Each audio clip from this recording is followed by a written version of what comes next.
Mixed পনিরের এই সবজিটা খেতে একদম দারুণ লাগে, পেট ভরে যায় কিন্তু মন ভরে না। তো চলো দেখতে থাকো আমার এই রেসিপিগুলো। বন্ধুরা এখানে হচ্ছে ছেলের জন্য ইয়াম্মি টেস্টি পনিরের তরকারি, সব রকম সবজি একটু করে দিয়ে দিয়েছি আর পনিরটাও দিয়ে দিলাম। তো ওর জন্য আলাদা করে এই কারণেই করছি, ও লঙ্কা দিয়ে খেতে পারে না, যার জন্য ওরটা আলাদা আমাদেরটাও আলাদা হচ্ছে। আমাদেরও আজকে পনিরের তরকারি হচ্ছে। তো ঠিক আছে চলো আর কী কী হচ্ছে দেখি।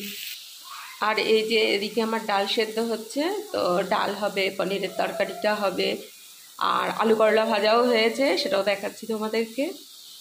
বন্ধুরা এখানে আমি ডাল সম্বরা দিয়ে দিয়েছি, আর এই দেখো ছেলের তরকারিটাও আমার হয়ে এসছে, আর একটু হলেই নামিয়ে নেবো ছেলের তরকারিটা, তারপরে হবে আমাদের তরকারি।